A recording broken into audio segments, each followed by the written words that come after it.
একদম সহজ উপায়ে অল্প কাপড় দিয়ে চুড়িদার হাতা স্টিচ দেখাবো আপনাদেরকে।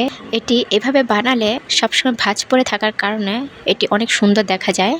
আপনারা চাইলে কিন্তু এই একটি ইজি ওয়েতে আপনারাও এই চুড়িদার স্লিপটি বানিয়ে নিতে পারেন। এর জন্য কিন্তু প্রথমে হাতার কাটিংটি করে নিতে হবে। আর এই চুড়িদার হাতার জন্য কিন্তু অনেক কাপড় লাগে। আমার কাছে অত কাপড় এখানে নেই। এখানে কিন্তু যতটুকু দেওয়া আছে আমি পুরোটাই নিয়ে নিয়েছি। এখানে কিন্তু লম্বায় 23 ইঞ্চি রয়েছে। আর এই 23 ইঞ্চি দিয়ে আপাতত কাজ চালিয়ে নিতে হবে। তারপর আমি এই ধরনের অনেকটা চিকন এলাস্টিক নিয়ে নিয়েছি। এলাস্টিকটা আমি সুতার মতো করে ববিনের মধ্যে পেঁচিয়ে নিচ্ছি হাত দিয়ে। এখন ববিন গ্যাসটা লাগিয়ে সেম যেভাবে সুতো বের করে সেইভাবে ববিন গ্যাসের বাইরে দিয়ে এভাবে আমি কিছুটা এলাস্টিকটা বের করে নিব। তারপর এটাকে আমি মেশিনের সাথে সেট করে নিচ্ছি। এরপর ভিতর থেকে আমি এলাস্টিকটা ঠিক সুতোর মতো করেই বের করে নেব। যেভাবে আপনারা সুতাটা উপর দিকে বের করে নিয়ে আসেন ঠিক সেইভাবে। তারপর আমি হাতাটা এভাবে সেলাই করতে শুরু করে দেব।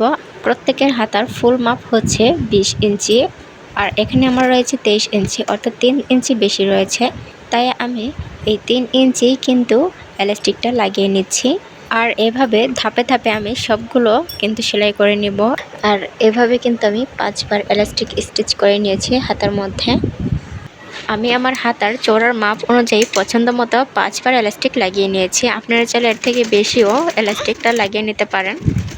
আর প্রত্যেকবার সেলাই করার সময় কিন্তু আমি লাস্টে অনেকটা করে এলাস্টিক রেখে দিয়েছি, যেন সেটা কখনো সেলাইটা ছুটে যাওয়ার সম্ভাবনা না থাকে। সেজন্য লাস্ট সেলাইটা করার পর সেলাই কাটার যে প্রসেসটা সেটা দেখে আপনারা বুঝতে পারবেন। এরপর আমি হাতাটা দুভাঁজ করে সেলাই করে নেব, একদম কোমরের যে ফাড়া আছে সেই পর্যন্ত। এই ফাঁকে আপনাদেরকে একটু বলে নিচ্ছি, আমার ভিডিওটি যদি আপনাদের কোনো কাজে আসে তাহলে অবশ্যই আমার চ্যানেলটি সাবস্ক্রাইব করবেন। আর পরবর্তীতে ভিডিওটি খুঁজে পাওয়ার জন্য অবশ্যই সেভ করে রাখতে পারেন অথবা ফ্রেন্ড সার্কেলদের সাথে শেয়ার করতে পারেন।